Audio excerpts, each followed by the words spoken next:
എല്ലാവർക്കും നമസ്കാരം. ഞാൻ Ramakrishnan T B, SEBI registered research അനലിസ്റ്റാണ്. ഈ വീക്കിലി പോഡ്കാസ്റ്റ് കേട്ടതിന് ശേഷം ഡിസ്ക്ലെയിമർ കൂടി വായിച്ചു നോക്കണമെന്ന് താല്പര്യപ്പെടുന്നു. കഴിഞ്ഞ ആഴ്ചയിലെ ഗ്ലോബൽ സ്റ്റോക്ക് മാർക്കറ്റുകളുടെ പെർഫോമൻസ് നോക്കുകയാണെങ്കിൽ ചൈനീസ് ഹോങ്കോങ് മാർക്കറ്റുകൾ ഒഴികെ മറ്റെല്ലാ മാർക്കറ്റുകളും വീക്കായിട്ടാണ് ക്ലോസ് ചെയ്തിരുന്നത്. അമേരിക്കയിലെ ചിപ്പ് റിലേറ്റഡ് ടെക്നോളജി സ്റ്റോക്കുകളിലാണ് കഴിഞ്ഞ ആഴ്ചയിൽ നല്ല രീതിയിലുള്ള സെൽ ഓഫ് കണ്ടിട്ടുള്ളത്. അതേസമയം ആപ്പിള്, ആൽഫബറ്റ്, മൈക്രോൺ ഈ സ്റ്റോക്കുകളിലൊന്നും തന്നെ കാര്യമായിട്ടുള്ള സെൽ ഓഫ് കണ്ടിട്ടില്ല.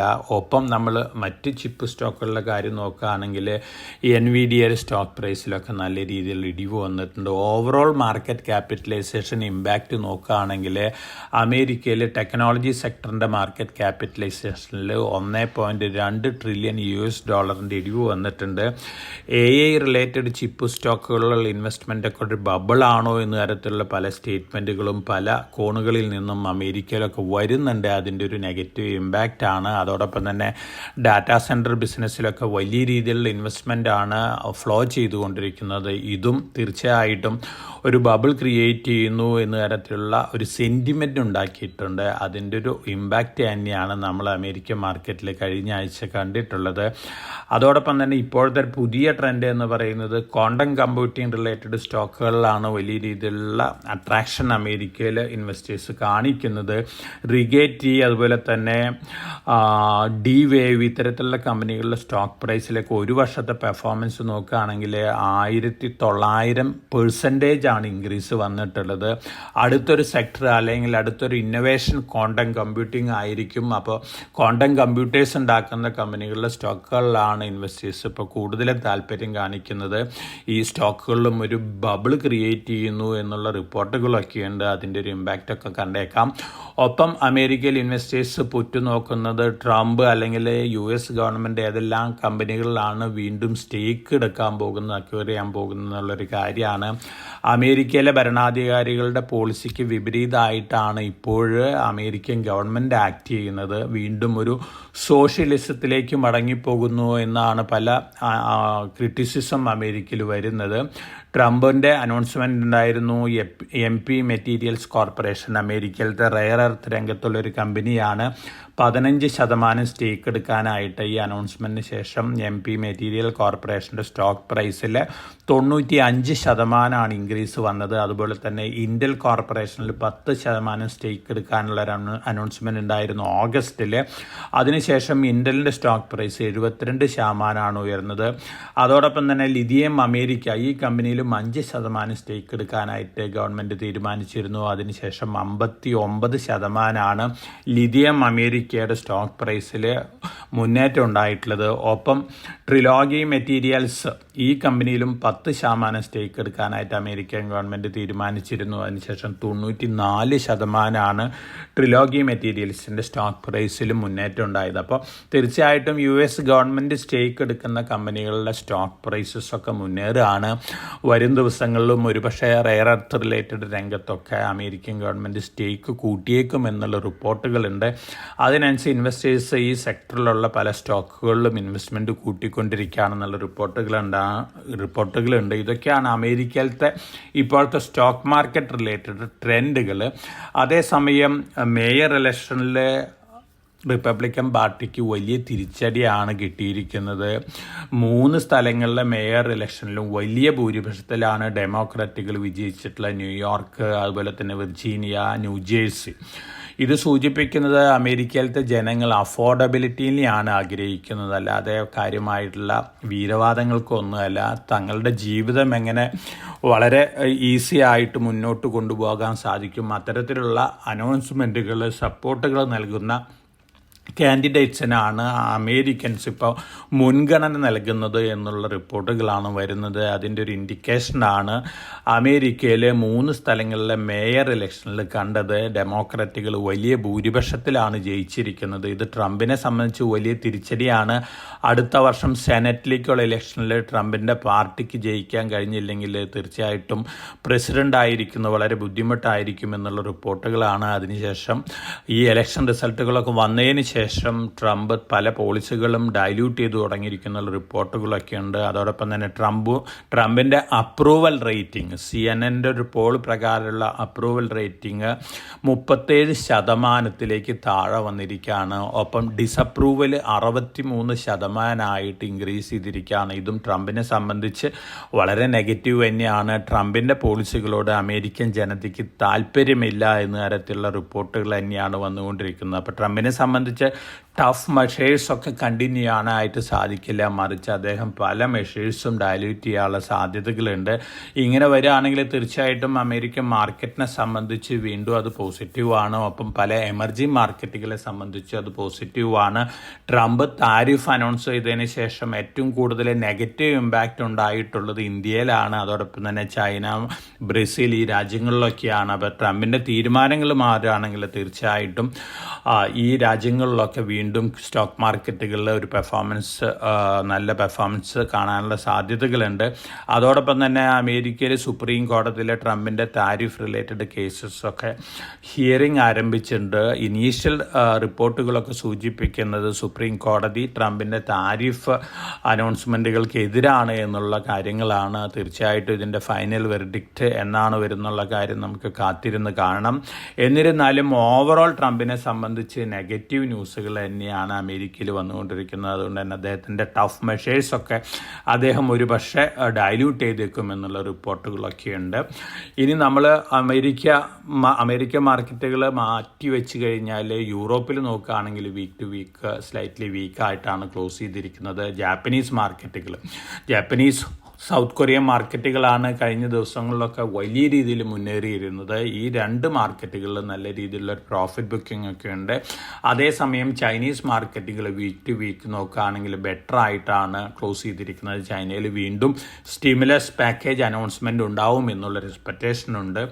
അതോടൊപ്പം തന്നെ ഇന്ത്യൻ മാർക്കറ്റിൻ്റെ കഴിഞ്ഞ ആഴ്ചയിലത്തെ പെർഫോമൻസ് നോക്കുകയാണെങ്കിൽ നമ്മുടെ മാർക്കറ്റിൽ നല്ല രീതിയിലുള്ള സെൽ ഓഫ് ഒക്കെ കണ്ടിരുന്നു. പക്ഷേ വെള്ളിയാഴ്ചയിലത്തെ ലോവർ ലെവലിൽ നിന്നുള്ള റിക്കവറി സൂചിപ്പിക്കുന്നത് നമ്മുടെ മാർക്കറ്റ് ഈ ആഴ്ചയിൽ നല്ല രീതിയിൽ പെർഫോം ചെയ്യുന്നുള്ളൊരു കാര്യമാണ്.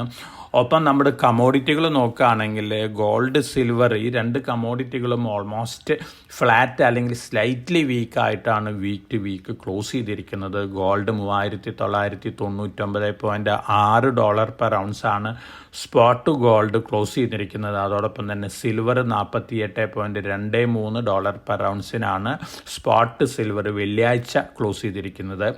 ഓൾമോസ്റ്റ് ഫ്ലാറ്റ് ലെവലാണ്. അതോടൊപ്പം തന്നെ മറ്റു കമോഡിറ്റികൾ നോക്കുകയാണെങ്കിൽ കോപ്പർ സ്ലൈറ്റ്ലി വീക്കാണ്. ഒപ്പം അലുമിനിയം സ്ലൈറ്റ്ലി വീക്കാണ്. അതേസമയം zinc week to week better ആയിട്ടാണ് ക്ലോസ് ചെയ്തിരിക്കുന്നത്. Natural gas week to week better ആയിട്ടാണ് ക്ലോസ് ചെയ്തിരിക്കുന്നത്.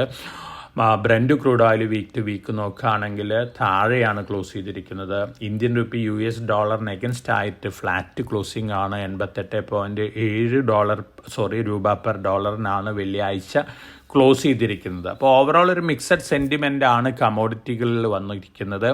അതോടൊപ്പം തന്നെ ഗോൾഡിനെ സംബന്ധിച്ച് നോക്കുകയാണെങ്കിൽ വിയറ്റ്നാമിലാണ് ജനങ്ങൾ ധാരാളം ഗോൾഡ് വാങ്ങി തങ്ങളുടെ വീടുകളിലൊക്കെ സൂക്ഷിക്കുന്നത്. അറൗണ്ട് 500 ടൺ ഉണ്ടായിരിക്കുന്നതാണ് പറയുന്നത്.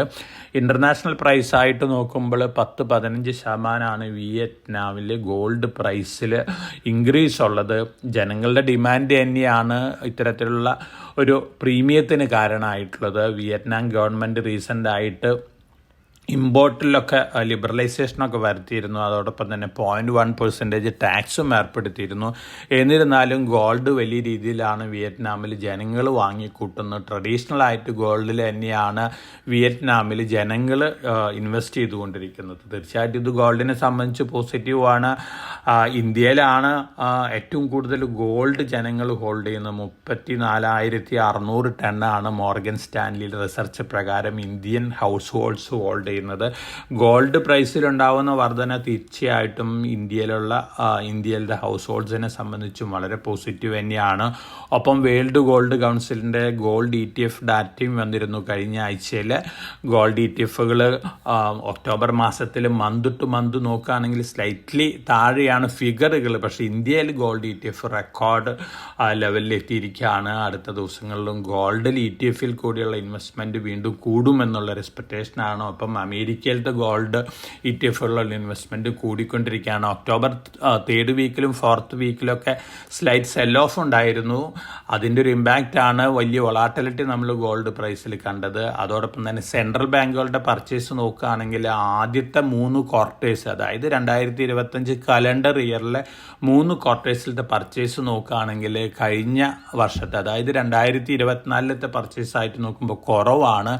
അറൗണ്ട് 950 ടൺസ് ആണ് ഒരു വർഷം സെൻട്രൽ ബാങ്കുകൾ ബൈ ചെയ്യാറുള്ളത്. അപ്പോൾ തീർച്ചയായിട്ടും ഒക്ടോബർ, നവംബർ, ഡിസംബർ മാസത്തിൽ അറൗണ്ട് 300 ടൺസും കൂടി സെൻട്രൽ ബാങ്കുകൾ വാങ്ങിയാൽ മാത്രമാണ് പ്രീവിയസ് ഇയറിന് അടുത്ത് എത്തുള്ളൂ. ഇപ്പോഴത്തെ ഒരു സൂചനകൾ അനുസരിച്ച് അത്തരത്തിലുള്ളൊരു ബൈയിങ് ഉണ്ടാവില്ല എന്നുള്ള ഒരു എക്സ്പെക്റ്റേഷനാണുള്ളത്. എന്നിരുന്നാലും ഓവറോൾ ഗോൾഡിൻ്റെ ഡിമാൻഡ് കൂടിക്കൊണ്ടിരിക്കുകയാണ്. മെജോറിറ്റി ഡിമാൻഡും വരുന്നത് ഗോൾഡ് ETF-കൾ കൂടിയാണ്, അല്ലെങ്കിൽ ഇൻവെസ്റ്റ്മെൻറ്റിൽ കൂടിയാണ്. അതിൻ്റെ ഒരു പോസിറ്റീവ് ഇമ്പാക്റ്റ് ഗോൾഡ് പ്രൈസിൽ വീണ്ടും കാണാനുള്ള സാധ്യതകളുണ്ട്. ഡിസംബറോടുകൂടി ഗോൾഡ് പ്രൈസ് വീണ്ടും മുന്നേറും. അതുപോലെ തന്നെ 2026 calendar year quarter 1 gold price വീണ്ടും പുതിയ റെക്കോർഡ് ഹിറ്റ് ചെയ്യുന്നതാണ് എല്ലാവരും എക്സ്പെക്റ്റ് ചെയ്യുന്നത്. ഓവറോൾ ഗോൾഡിൻ്റെ ടാർഗറ്റ് $5000 തന്നെയാണ് 2026 ഡിസംബർ 31 ഓൾമോസ്റ്റ് എല്ലാ അനലിസ്റ്റുകളും എക്സ്പെക്റ്റ് ചെയ്യുന്നത്. അതോടൊപ്പം തന്നെ സിൽവറും $60-65 പെർ ഔൺസ് ലെവലിലേക്ക് ഉയരുമെന്നുള്ളൊരു എക്സ്പെക്റ്റേഷനാണുള്ളത്. അപ്പോൾ ഓവറോൾ ഈ 2 കമോഡിറ്റികളും വൊളാറ്റിലിറ്റി ഒക്കെ കാണിച്ചേക്കാം. എന്നിരുന്നാലും ലോങ് ടൈം ട്രെൻഡ് ഇൻടാക്റ്റ് ആണ്. അപ്പോൾ ഡിപ്പ് ബൈയിങ് ആണ് ഈ 2 കമോഡിറ്റികളിലും ഇപ്പോൾ കാണുന്നത്. താഴെ വരുമ്പോൾ വലിയ രീതിയിലുള്ള ഇൻവെസ്റ്റ്മെൻറ്റ് ബൈയിങ് തന്നെയാണ് ഗോൾഡിലും സിൽവറിലും കാണുന്നത്. അതോടൊപ്പം തന്നെ കോപ്പറിൻ്റെ കാര്യം നോക്കുകയാണെങ്കിൽ കോപ്പർ റീസെൻ്റ് ആയിട്ട് പുതിയ റെക്കോർഡ് ഹൈ ഹിറ്റ് ചെയ്തിരുന്നു. അതിന് ശേഷമാണ് താഴെ വന്നിരിക്കുന്നത്. ഒപ്പം അലുമിനിയം 3 ഇയർ ഹൈനടുത്തൊക്കെ എത്തിയിരുന്നു. അതിനുശേഷമാണ് താഴെ വന്നിരിക്കുന്നത്. സിങ്കും ഓൾമോസ്റ്റ് 52 വീക്ക് ഹൈനടുത്ത് എത്തിയിരുന്നു. അതിനുശേഷമാണ് താഴെ വന്നിരിക്കുന്നത്. ചൈനയിൽ വീണ്ടും വലിയ രീതിയിൽ സ്റ്റിമുലസ് അനൗൺസ് ചെയ്യുകയാണെങ്കിൽ തീർച്ചയായിട്ടും മെറ്റലുകളെ സംബന്ധിച്ച് പോസിറ്റീവാണ്. പ്രത്യേകിച്ച് സ്റ്റീല്, അലുമിനിയം, കോപ്പർ, ഈ മെറ്റലുകളെ സംബന്ധിച്ചൊക്കെ വളരെ പോസിറ്റീവ് ഇമ്പാക്റ്റ് തന്നെയാണ് എക്സ്പെക്റ്റ് ചെയ്യുന്നത്. ഇതൊക്കെയാണ് പൊതുവെയുള്ള commodity global market related news flows. അതോടൊപ്പം തന്നെ ഇന്ത്യയിലത്തെ കാര്യം നോക്കുകയാണെങ്കിൽ ഇന്ത്യയിൽ നമ്മുടെ ഫിനാൻസ് മിനിസ്റ്റർ പറഞ്ഞിരിക്കുന്നത് മുമ്പ് സൂചിപ്പിച്ച പോലെ ഇന്ത്യയിലെ PSU ബാങ്കുകളെ മെർജ് ചെയ്ത് 3 ബാങ്കുകളായിട്ട് ചുരുക്കുന്നതാണ്. ഇപ്പോൾ 12 PSU ബാങ്കുകളാണ് 3 വലിയ PSU ബാങ്കുകളാക്കി മാറ്റുന്നതാണ് നമ്മുടെ ഫിനാൻസ് മിനിസ്റ്റർ പറഞ്ഞിരിക്കുന്നത്. അപ്പോൾ ബാങ്കിങ് കൺസോളിഡേഷൻ ഓൾമോസ്റ്റ് സെർട്ടൻ ആണ്. അതോടൊപ്പം തന്നെ സെബിയുടെ ഭാഗത്തു നിന്നും ഫിനാൻസ് മിനിസ്റ്ററുടെ ഭാഗത്തു നിന്നും ഡെറിവേറ്റീവ് ട്രേഡിങ്ങിനെ സംബന്ധിച്ച കമൻറ്റുകളൊക്കെ വന്നിട്ടുണ്ട്. ഗവൺമെൻറ്റും അതുപോലെ തന്നെ സെബിയും ഡെറിവേറ്റീവ് ട്രേഡിങ്ങിനെ പ്രോത്സാഹിപ്പിക്കും. കൺട്രോളോട് കൂടിയിട്ട് വലിയ രീതിയിലുള്ള എക്സ്പാൻഷനാണ് ഡെറിവേറ്റീവ് മാർക്കറ്റിലും എക്സ്പെക്റ്റ് ചെയ്യുന്നത് എന്ന തരത്തിലുള്ള റിപ്പോർട്ടുകളൊക്കെ വരുന്നുണ്ട്. പൊതുവേ ഇത് മാർക്കറ്റിനെ സംബന്ധിച്ച് പോസിറ്റീവാണ്. കഴിഞ്ഞ ആഴ്ചയിൽ ഈ പോസിറ്റീവ് ഇമ്പാക്റ്റിലാണ് BSE അതുപോലെ തന്നെ ഈ MCX സ്റ്റോക്ക് പ്രൈസസ് ഒക്കെ മുന്നേറിയിട്ടുള്ളത്. തീർച്ചയായിട്ടും ലിസ്റ്റ് ചെയ്യാൻ പോകുന്ന NSE സംബന്ധിച്ചും അതുപോലെ തന്നെ ലിസ്റ്റ് ചെയ്തിട്ടുള്ള MCX BSE സംബന്ധിച്ചൊക്കെ ഗവൺമെൻറ്റിൻ്റെയും സെബിയുടെയും സ്റ്റാൻഡ് വളരെ പോസിറ്റീവായിട്ടുള്ളൊരു ഇമ്പാക്റ്റ് തന്നെയാണ് ലോങ് റണ്ണിൽ നൽകാൻ പോകുന്നത്. പിന്നെ യൂണിഫൈഡ് പേയ്മെൻറ്റ് ഇൻ്റർഫേസ് നമ്മളെ സംബന്ധിച്ച് UPI തന്നെയാണ് നമ്മുടെ അഭിമാനം. കഴിഞ്ഞ മാസത്തെ ട്രാൻസാക്ഷൻ ഡാറ്റ നോക്കുകയാണെങ്കിൽ 20.7 ബില്യൺ ട്രാൻസാക്ഷൻസ് ആണ് കഴിഞ്ഞ ആഴ്ച. റെക്കോർഡാണിത്. ടോട്ടൽ ഫിഗർ നോക്കുകയാണെങ്കിൽ 27.28 ട്രില്യൺ റുപ്പീസിൻ്റെ ട്രാൻസാക്ഷനാണ് UPIയിൽ കൂടെ നടന്നിരിക്കുന്നത്. ഗ്ലോബലി ഏറ്റവും കൂടുതൽ ഡിജിറ്റൽ ട്രാൻസാക്ഷൻ നടക്കുന്നത് ഇപ്പോൾ UPIയിലാണ്. പണ്ട് വിസയിലായിരുന്നു. അപ്പോൾ ഇന്ത്യനെ സംബന്ധിച്ച് ഈ ടെക്നോളജിക്കൽ ഇന്നോവേഷൻ വളരെ അഭിമാനിക്കാവുന്ന ഒരു കാര്യമാണ്. തീർച്ചയായിട്ടും പോസിറ്റീവ് ഇമ്പാക്റ്റ് തന്നെയാണ് ഇന്ത്യൻ എക്കണോമിയിലും അതുപോലെ തന്നെ ബാങ്കിങ്, ഫിനാൻഷ്യൽ സർവീസസ് രംഗത്തൊക്കെ UPIയുടെ ഇത്തരത്തിലുള്ള പെർഫോമൻസ് സൂചിപ്പിക്കുന്നത്. അപ്പം നമ്മൾ ഗവൺമെൻറ് പോളിസി ഡിസിഷൻസ് നോക്കുകയാണെങ്കിൽ ഷുഗർ സെക്ടറിൽ ഒരു പോസിറ്റീവ് ഇമ്പാക്റ്റാണ് നമ്മൾ ഈ ആഴ്ച എക്സ്പെക്റ്റ് ചെയ്യുന്നത്.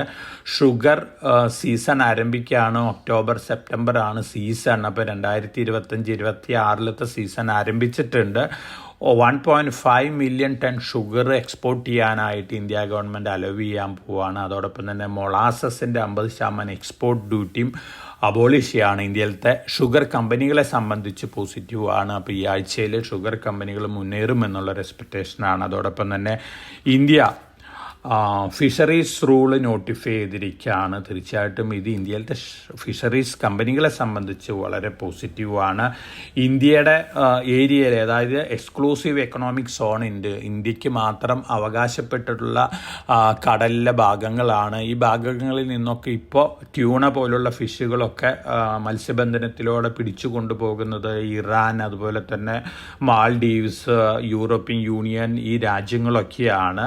അതോടൊപ്പം തന്നെ ശ്രീലങ്കയുണ്ട്. ഇനി ഗവൺമെൻറ് പുതിയ റൂൾ പ്രകാരം ഇത്തരത്തിലുള്ള രാജ്യങ്ങൾക്കൊന്നും തന്നെ നമ്മുടെ എക്സ്ക്ലൂസീവ് എക്കണോമിക് സോണിൽ നിന്ന് ഫിഷറീസ് അല്ലെങ്കിൽ ഫിഷിങ് അലോ ചെയ്തിട്ടില്ല. തീർച്ചയായിട്ടും ഇന്ത്യയിലത്തെ ഫിഷിംഗ് രംഗത്തുള്ള കമ്പനികളെ സംബന്ധിച്ച് വളരെ പോസിറ്റീവാണ്. 11,099 കിലോമീറ്ററാണ് നമുക്ക് സീ ഷോർ ഉള്ളത്. അതോടൊപ്പം തന്നെ നമുക്ക് എക്സ്ക്ലൂസീവ് എക്കണോമിക് സോണായിട്ട് 23 ലക്ഷം സ്ക്വയർ കിലോമീറ്ററാണ് കടലിലുള്ള. ഈ ഭാഗങ്ങളിൽ നമ്മുടെ ഷിപ്പിംഗ് കമ്പനികൾക്കും അതുപോലെ തന്നെ ഫിഷർമാനും മാത്രമാണ് ഇനി ഫിഷിങ്ങിൽ ഏർപ്പെടാനായിട്ട് സാധിക്കുകയുള്ളൂ. വളരെ പോസിറ്റീവ് ന്യൂസാണ്. കേരളത്തിൽ നിന്ന് കിങ്സ് ഇൻഫ്രാവെഞ്ചറിനെ പോലുള്ള സ്റ്റോക്കുകളെ സംബന്ധിച്ചൊക്കെ ഇത് പൊതുവെ പോസിറ്റീവ് ഇമ്പാക്റ്റ് ഉണ്ടാക്കുന്ന ഒരു ന്യൂസ് തന്നെയാണ്. ഇന്ത്യയാണ് ലോകത്തിലത്തെ സെക്കൻഡ് ലാർജസ്റ്റ് ഫിഷ്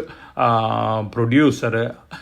അതേസമയം 60,000 കോടി രൂപയ്ക്കുള്ള ഫിഷിംഗ് പ്രൊഡക്റ്റുകളും നമ്മൾ എക്സ്പോർട്ട് ചെയ്യുന്നുണ്ട്. അപ്പോൾ തീർച്ചയായിട്ടും ഗവൺമെൻറ് റൂൾ ചേഞ്ച് വളരെ പോസിറ്റീവാണ്. Hindustan aeronautics GE 113 GE engines നമ്മുടെ MK-1A എയർക്രാഫ്റ്റിന് വേണ്ടി വാങ്ങാനുള്ള ഓർഡർ സൈൻ ചെയ്തിട്ടുണ്ട്. 2027 സപ്ലൈ ആരംഭിക്കും. 2032 സപ്ലൈ എൻഡ് ചെയ്യും. അപ്പോൾ തീർച്ചയായിട്ടും 113 എൻജിൻസ് വരുന്നതോടുകൂടി നമ്മുടെ തേജസ് ഫ്ലൈറ്റുകളുടെ സെക്കൻഡ് വേർഷൻ വരികയാണ്. നമ്മുടെ ഡിഫൻസിനെ സംബന്ധിച്ച് വളരെ പോസിറ്റീവായിട്ടുള്ള ന്യൂസ് തന്നെയാണ്. NBCC government owned infrastructure related കമ്പനിയാണ്. കൺസ്ട്രക്ഷൻ രംഗത്ത് 6 പതിറ്റാണ്ടായിട്ട് എക്സ്പീരിയൻസ് ഉള്ളൊരു കമ്പനിയാണ്. റീസെൻ്റായിട്ട് ഓസ്ട്രേലിയയിലേക്ക് എൻട്രി ചെയ്തിരുന്നു. മിഡിൽ ഈസ്റ്റിലേക്കും കൂടി എൻട്രിയാണ്. NBCCനെ സംബന്ധിച്ച് വളരെ പോസിറ്റീവ് ന്യൂസാണ്. ഈ എൻട്രികളെല്ലാം തന്നെ പ്രത്യേകിച്ച് മിഡിൽ ഈസ്റ്റിലത്തെ എൻട്രി വളരെ പോസിറ്റീവായിട്ടുള്ളൊരു ഇമ്പാക്റ്റ് തന്നെയാണ് ലോങ് റണ്ണിൽ NBCC സ്റ്റോക്ക് പ്രൈസിൽ ലഭിക്കാൻ പോകുന്നത്. തീർച്ചയായിട്ടും ലോങ് ടൈമിലേക്ക് ഇൻവെസ്റ്റ്മെൻറ്റിന് കൺസിഡർ ചെയ്യാവുന്ന ഒരു സ്റ്റോക്കാണ് NBCC. Overseas entry positive impact തന്നെയാണ് NBCCക്ക് നൽകാൻ പോകുന്നത്. ₹1 ഫേസ് വാല്യൂ. ഇപ്പോൾ ട്രേഡ് ചെയ്യുന്ന 114-15 റേഞ്ചിലൊക്കെയാണ്. ഇക്വിറ്റി ക്യാപിറ്റൽ 270 കോടി രൂപയാണ്. 61.75% ഹോൾഡ് ചെയ്യുന്നത് ഗവൺമെൻറ് തന്നെയാണ്. അതോടൊപ്പം തന്നെ നമ്മൾ ഈ ആഴ്ചയിലത്തെ IPO റിലേറ്റഡ് ന്യൂസ് ഫ്ലോസ് നോക്കുകയാണെങ്കിൽ കഴിഞ്ഞ ആഴ്ചയിൽ grow IPO 17.6 times over subscription വന്നിരുന്നു. പൈൻ ലാബ്സ് വെള്ളിയാഴ്ചയാണ് ഓപ്പൺ ചെയ്തിട്ടുള്ളത്. 0.13 ടൈംസ് ആണ്. പൊതുവെ ഹയർ പ്രീമിയം ഒരു ചെറിയ ഡിസപ്പോയിൻമെൻ്റ് ഒക്കെ IPO മാർക്കറ്റിൽ ഉണ്ടാക്കിയിട്ടുണ്ട്. അതിൻ്റെ ഒരു ഇമ്പാക്റ്റ് ഒക്കെ റീസെൻ്റായിട്ട് ലിസ്റ്റ് ചെയ്ത IPOസിലുണ്ട്. ഈ ആഴ്ചയിൽ വീണ്ടും 4 മെയിൻ ബോർഡ് IPOs ഉണ്ട്. അതുപോലെ തന്നെ അപ്ലൈ ആവുന്ന ഒരു SME IPO ഉണ്ട്.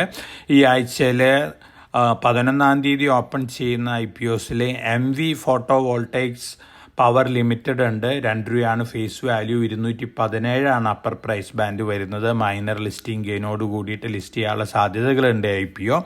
അപ്പോൾ IPOയിൽ അപ്ലൈ ചെയ്യുന്ന ഇൻവെസ്റ്റേഴ്സിന് കൺസിഡർ ചെയ്യാവുന്ന IPO ആണ് MV photo voltaic power limited. Physics Wallah limited നമുക്ക് എല്ലാവർക്കും സുപരിചിതമായിട്ടുള്ള നെയിമാണ്. ഫിസിക്സ് ടീച്ചിങ്ങിലും അതുപോലെ തന്നെ ഓൺലൈൻ ടീച്ചിങ്ങിലൊക്കെ IPO ഓപ്പൺ ആവുകയാണ്. 11-ാം തീയതിയാണ് IPO ഓപ്പൺ ആവുന്നത്. ₹109 അപ്പർ പ്രൈസ് ബാൻഡ് വരുന്നത്. ₹1 ഫേസ് വാല്യൂ. മൈനർ ലിസ്റ്റിംഗ് ഗെയിനോടുകൂടി ലിസ്റ്റ് ചെയ്യാനുള്ള സാധ്യതകളാണ് കാണുന്നത്.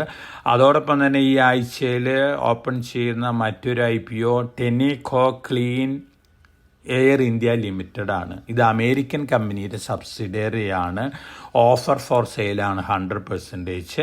403.6 കോടി രൂപയാണ് ഇക്വിറ്റി ക്യാപിറ്റൽ വരുന്നത്. ലിസ്റ്റിങ്ങിന് ശേഷം അമേരിക്കൻ പാരന്റ് കമ്പനി ഹോൾഡ് ചെയ്യാൻ പോകുന്നത് 74.79%. നല്ലൊരു കമ്പനിയാണ്. മെയിൻ ബോർഡ് IPOയിൽ അപ്ലൈ ചെയ്യുന്ന ഇൻവെസ്റ്റേഴ്സിന് അപ്ലൈ ആവുന്ന ഒരു IPO ആണ്. 12-ാം തീയതി ഓപ്പൺ ചെയ്ത് 14-ാം തീയതിയാണ് എൻഡ് ചെയ്യുന്നത്. ₹397 അപ്പർ പ്രൈസ് ബാൻഡ് വരുന്നത്. അപ്പോൾ Tenneco clean air India limited ഇൻവെസ്റ്റേഴ്സിന് കൺസിഡർ ചെയ്യാവുന്ന ഒരു മെയിൻ ബോർഡ് IPO ആണ്. ഒരു MNC കമ്പനിയുടെ, അമേരിക്കൻ കമ്പനിയുടെ സബ്സിഡറിയാണ്. അതോടൊപ്പം തന്നെ മറ്റൊരു IPO കൂടി 13-ാം തീയതി ഓപ്പൺ ചെയ്തിട്ടുണ്ട്. ഫുജിയാമ പവർ സിസ്റ്റംസ് ലിമിറ്റഡ് ആണ്. അതിൻ്റെ ഡീറ്റെയിൽസ് അറിവായിട്ടില്ല. ഡീറ്റെയിൽസ് അറിവാകുമ്പോൾ അടുത്ത ദിവസങ്ങളിലെ പോഡ്കാസ്റ്റിൽ കൂടെ ഞാനത് നൽകുന്നതായിരിക്കും.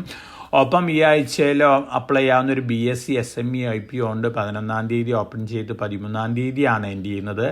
Work mates Core2Cloud Solutions Limited ആണ്. ക്ലൗഡ് സൊല്യൂഷൻസ് പ്രൊവൈഡ് ചെയ്യുന്ന ഒരു കമ്പനിയാണ്. AWS ആയിട്ട് പാർട്ട്ണർഷിപ്പ് ഒക്കെ ഉണ്ട്.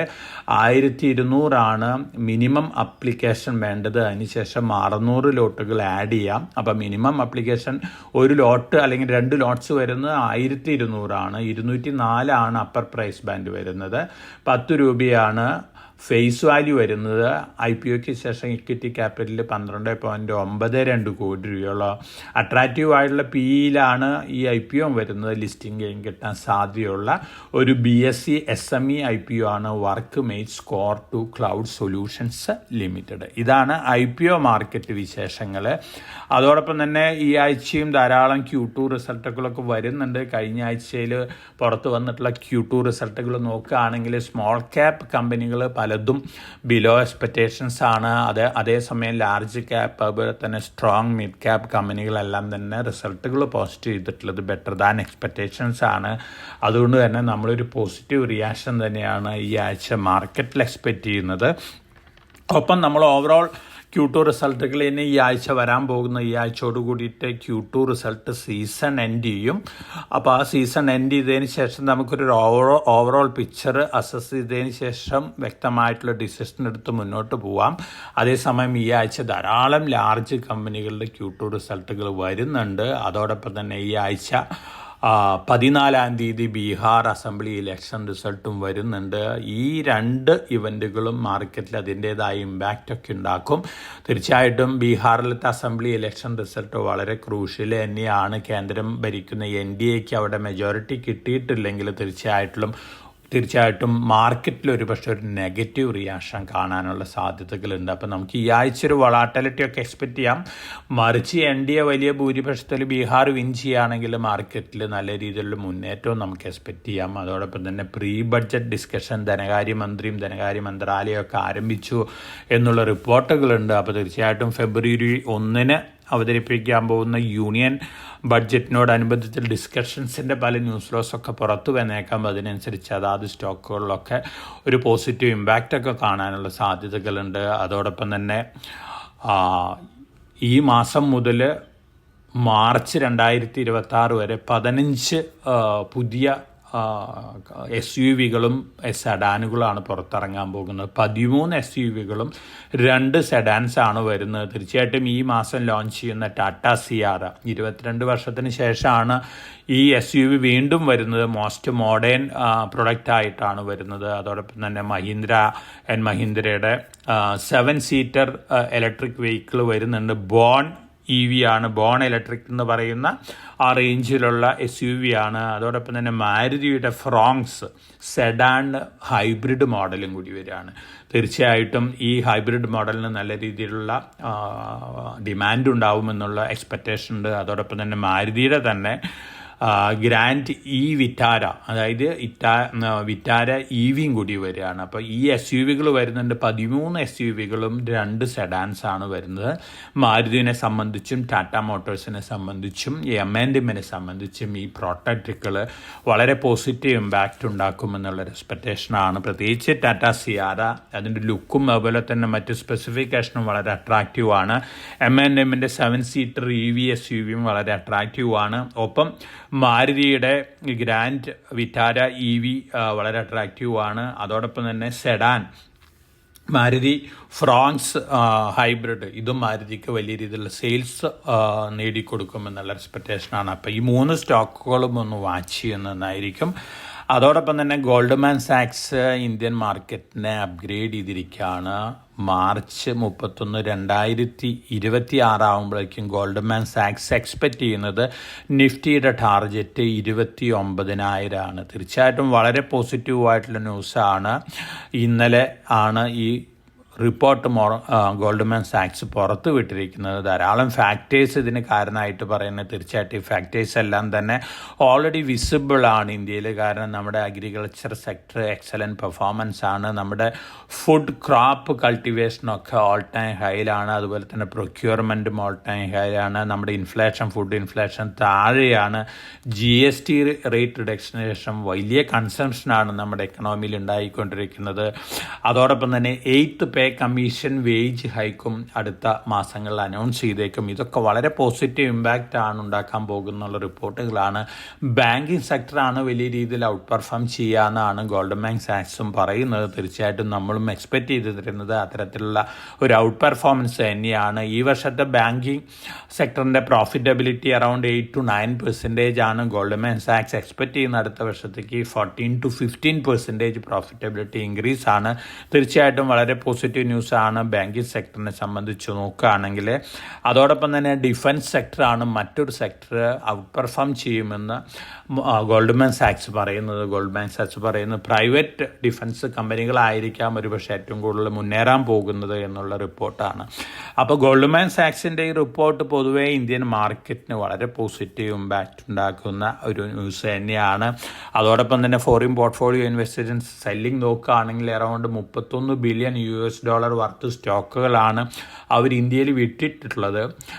20 years ലോവസ്റ്റ് ലെവലിലാണ് ഫോറിൻ പോർട്ട്ഫോളിയോ ഇൻവെസ്റ്റേഴ്സിൻ്റെ സ്റ്റേക്ക് ഇന്ത്യൻ മാർക്കറ്റിൽ. നമ്മുടെ ഡൊമസ്റ്റിക് ഫണ്ടുകളും റീറ്റെയിലേഴ്സും ആണ് ഇപ്പോൾ ഇന്ത്യൻ മാർക്കറ്റിനെ കൺട്രോൾ ചെയ്യുന്നത്. ഫോറിൻ പോർട്ട്ഫോളിയോ ഇൻവെസ്റ്റേഴ്സ് തിരിച്ചു വരികയാണെങ്കിൽ വലിയ രീതിയിൽ ഇന്ത്യൻ മാർക്കറ്റ് മുന്നേറുമെന്നാണ് വീണ്ടും ഗോൾഡ്മാൻ സാക്സും പറഞ്ഞിരിക്കുന്നത്. അപ്പോൾ തീർച്ചയായിട്ടും ഈ ന്യൂസുകളെല്ലാം തന്നെ നമ്മളെ സംബന്ധിച്ച് പോസിറ്റീവായിട്ടുള്ള ന്യൂസ് ഫ്ലോസ് തന്നെയാണ്. അതോടൊപ്പം തന്നെ കഴിഞ്ഞ ആഴ്ച ലിസ്റ്റ് ചെയ്തിട്ടുള്ളൊരു സ്റ്റോക്കാണ് പിരമൽ ഫിനാൻസ്. RBIയുടെ അതുപോലെ തന്നെ സെബിയുടെ ഡയറക്റ്റീവിനനുസരിച്ച് ഇന്ത്യയിലത്തെ ടോപ്പ് 15 NBFCകൾക്ക് കമ്പൽസറി ആയിട്ട് ലിസ്റ്റ് ചെയ്യേണ്ടതുണ്ടായിരുന്നു. ഒരു കമ്പനി മാത്രമാണ് ഇപ്പോഴും ലിസ്റ്റ് ചെയ്യാത്തതുള്ളത്, അത് ടാറ്റാ സൺസ് ആണ്. അടുത്ത മാസങ്ങളിൽ ഒരു പക്ഷേ ലിസ്റ്റിംഗ് റിലേറ്റഡ് ഡിസിഷനൊക്കെ ടാറ്റാ സൺസിൽ നിന്നുണ്ടായേക്കാം. പിരമൽ എൻ്റർപ്രൈസസിൽ മെർജ് ചെയ്തുകൊണ്ട് പിരമൽ ഫിനാൻസ് ആണ് റീസെൻ്റായിട്ട് മെർജ് ചെയ്ത് ലിസ്റ്റ് ചെയ്തിട്ടൊരു കമ്പനി. പിരമൽ ഗ്രൂപ്പിൻ്റെ ഒരു ഫിനാൻസ് കമ്പനിയാണ് പിരമൽ ഫിനാൻസ്. ഈ കമ്പനിയുടെ ഇക്വിറ്റി ക്യാപിറ്റൽ നോക്കുകയാണെങ്കിൽ 45 കോടിയാണ് ഇക്വിറ്റി ക്യാപിറ്റൽ. ബുക്ക് വാല്യൂ നോക്കുകയാണെങ്കിൽ 1213.08 ആണ് ബുക്ക് വാല്യൂ വരുന്നത്. കഴിഞ്ഞ ആഴ്ചയിലാണ് ഈ സ്റ്റോക്ക് വീണ്ടും NSEയിലും BSEയിലും ലിസ്റ്റ് ചെയ്തിട്ടുള്ളത്. ഈ 2 NBFCകളും കൂടി മെർജ് ചെയ്തുകൊണ്ട് പിരമൽ എൻ്റർപ്രൈസസിൽ പിരമൽ ഫിനാൻസ് മെർജ് ചെയ്തുകൊണ്ട് അവർ ലിസ്റ്റ് ചെയ്തിരിക്കുകയാണ്. ഈ NBFCയും കൂടെ വളരെ പ്രോമിസിങ് ആയിട്ടുള്ള ഫണ്ടമെൻ്റൽ പാരാമീറ്റേഴ്സ് തന്നെയാണ് ഈ കമ്പനിക്കുള്ളത്. നല്ല രീതിയിൽ അടുത്ത മാസങ്ങളിലും അടുത്ത വർഷങ്ങളിലൊക്കെ മുന്നേറാൻ സാധ്യതയുള്ളൊരു കമ്പനിയാണ് പിരമൽ ഫിനാൻസ്. അതോടൊപ്പം തന്നെ ഗോൾഡ് ലോണിലേക്കും കൂടി എൻട്രിയാണ് ഈ കമ്പനി. തീർച്ചയായിട്ടും വളരെ പോസിറ്റീവായിട്ടുള്ള ന്യൂസാണ്. അതോടൊപ്പം തന്നെ പ്രൊമോട്ടർ വളരെ സ്ട്രോങ് പ്രൊമോട്ടറും കൂടിയാണ്. 518 ബ്രാഞ്ചുകളാണ് ഈ കമ്പനിക്കുള്ളത്. Q2 എൻഡ് ചെയ്യുമ്പോൾ 91,447 കോടിയാണ് AUM ആയിട്ടുള്ളത്. Q2 നെറ്റ് പ്രോഫിറ്റ് നോക്കുകയാണെങ്കിൽ 326.99 കോടി രൂപയാണ് Q2 നെറ്റ് പ്രോഫിറ്റും വന്നിരിക്കുന്നത്. EPS H1 അതായത് ഹാഫ് 1ൽ EPS 26.35 ആണ്. കഴിഞ്ഞ ആഴ്ചയിൽ ലിസ്റ്റ് ചെയ്തതിന് ശേഷം ഇത് അപ്പർ ഫ്രീസിലാണ് 5%.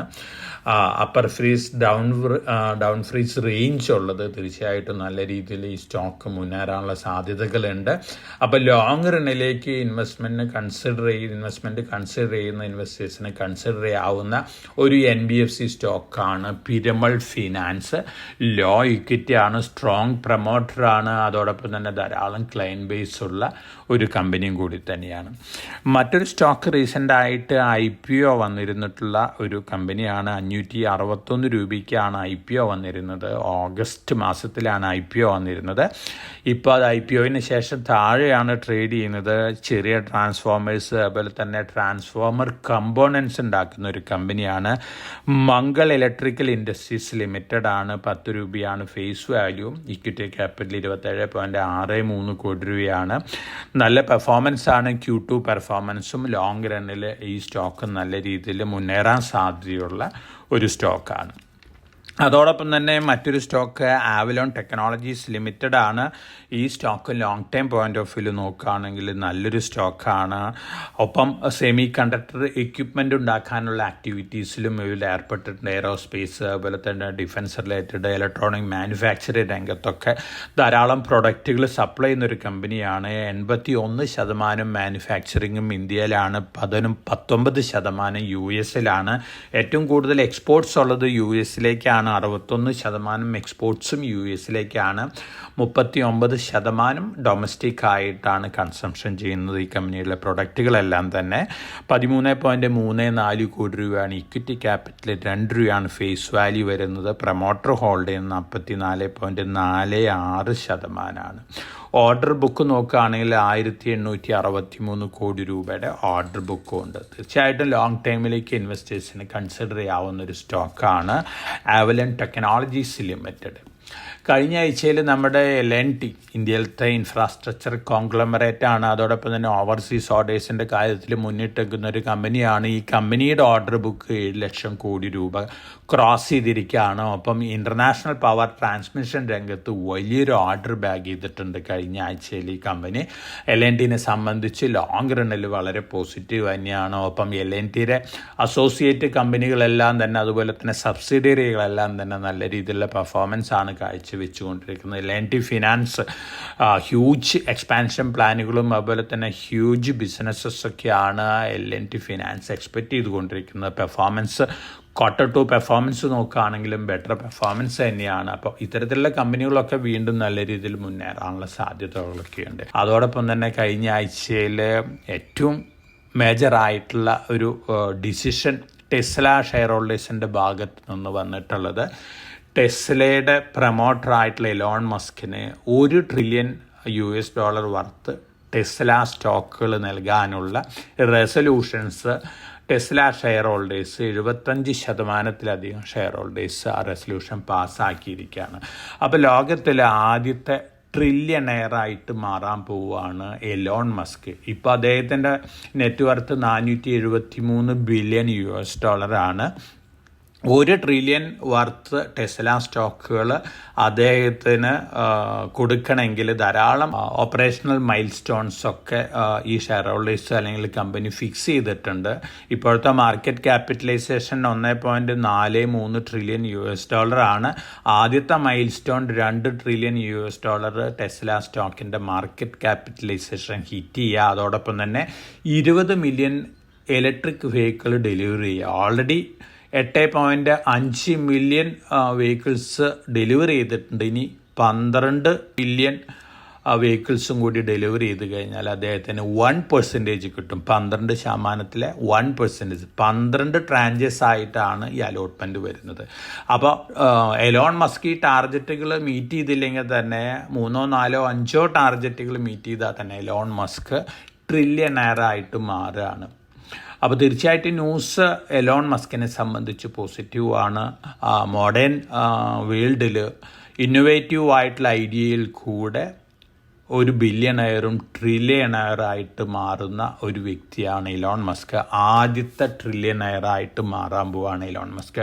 തീർച്ചയായിട്ടും മൈൽ സ്റ്റോൺസ് ഒക്കെ നോക്കുകയാണെങ്കിൽ 3, 4 മൈൽ സ്റ്റോൺസിന് മുമ്പ് തന്നെ എലോൺ മസ്കിൻ്റെ നെറ്റ്വർത്ത് $1000 ബില്യൺ ക്രോസ് ചെയ്തേക്കാം. അതായത് $1 ട്രില്യൺ ക്രോസ് ചെയ്തേക്കാം.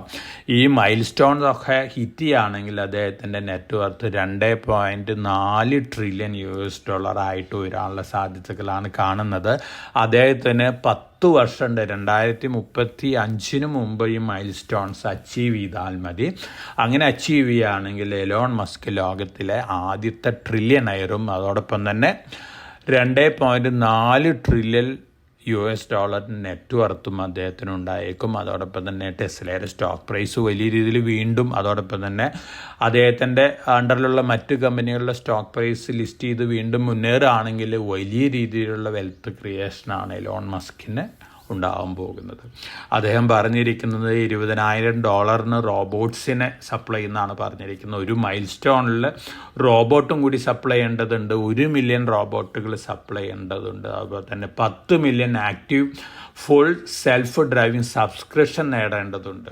ഇതാണ് മേജറായിട്ടുള്ള മൈൽ സ്റ്റോൺസ്. ഒപ്പം 1 മില്യൺ റോബോ ടാക്സീസ് കമേഴ്ഷ്യൽ ഓപ്പറേഷനിൽ ഉണ്ടാവണമെന്നുണ്ട്. അപ്പോൾ ഇതാണ് മേജർ മൈൽ സ്റ്റോൺസ്. അതിനുശേഷമുള്ള മൈൽ സ്റ്റോൺസൊക്കെ എബിറ്റയിൽ മാത്രമാണ്. ലാസ്റ്റ് മൈൽ സ്റ്റോൺ എബിറ്റയിൽ വന്നിരിക്കുന്ന $400 ബില്യൺ ആണ്. അതോടൊപ്പം തന്നെ last mile stone 8.5 trillion market ക്യാപ്പാണ് ടെസ്ലയ്ക്ക്. അപ്പോൾ തീർച്ചയായിട്ടും എലോൺ മസ്ക് ലോകത്തിലെ ആദ്യത്തെ ട്രില്യണയറായിട്ട് മാറാൻ പോവുകയാണ്. ഇതൊക്കെ നമ്മളെ സംബന്ധിച്ച് പുതിയ ഇന്നോവേഷൻസ് കൊണ്ടുവരുന്ന ഓൺട്രപ്രനേഴ്സിനെ സംബന്ധിച്ച് വളരെ വളരെ പോസിറ്റീവായിട്ട് ഇമ്പാക്റ്റ് നൽകുന്ന ന്യൂസാണ്. ന്യൂ ജനറേഷൻ ടെക്നോളജിക്ക്, പ്രത്യേകിച്ച് AI റിലേറ്റഡ് ടെക്നോളജിയാണ് ഇനി മുന്നേറാൻ പോകുന്നത്. ഈ സെക്ടറിലൊക്കെ നല്ല ഇന്നോവേഷൻസ് കൊണ്ടുവരികയാണെങ്കിൽ തീർച്ചയായിട്ടും അത്തരത്തിലുള്ള സ്റ്റാർട്ടപ്പുകൾക്ക്, കമ്പനികൾക്കൊക്കെ വലിയ വാല്യുവേഷൻ കിട്ടുന്നുള്ള ഒരു എക്സ്പെക്റ്റേഷനാണ്. അതേസമയം വലിയ ഇൻവെസ്റ്റ്മെൻറ്റുകൾ ഒരുപക്ഷെ ബബിളായിട്ട് മാറാനുള്ള സാധ്യതകളൊക്കെ ഉണ്ട്. ഓവറോൾ ഈ ന്യൂസുകളെല്ലാം തന്നെ മാർക്കറ്റിനെ സംബന്ധിച്ച് പോസിറ്റീവ് തന്നെയാണ്. അപ്പോൾ ഈ ആഴ്ച നമുക്ക് ഒരു പോസിറ്റീവ് മൊമെൻറ്റം എക്സ്പെക്റ്റ് ചെയ്യാം. അൺഎക്സ്പെക്റ്റഡ് ആയിട്ട് ബീഹാർ ഇലക്ഷനിൽ NDA പരാജയപ്പെടുകയാണെങ്കിൽ തീർച്ചയായിട്ടും മാർക്കറ്റിലൊരു നെഗറ്റീവ് റിയാക്ഷനൊക്കെ കാണാനുള്ള സാധ്യതകളുണ്ട്. അപ്പോൾ ഒന്ന് കോഷൻ വെച്ച് പുലർത്തേണ്ടത് ആവശ്യമാണ്. എന്നിരുന്നാലും ഓവറോൾ നമ്മളെ സംബന്ധിച്ച് പോസിറ്റീവ് ഡേയ്സ് തന്നെയാണ് ഹെഡുള്ളത്. അപ്പോൾ എല്ലാവർക്കും നല്ലൊരു ഇൻവെസ്റ്റിംഗ് വീക്ക് ആശംസിച്ചുകൊണ്ട് ഞാൻ ഇന്നത്തെ വീക്ക്ലി പോഡ്കാസ്റ്റ് ഇവിടെ അവസാനിപ്പിക്കുകയാണ്. Thank you.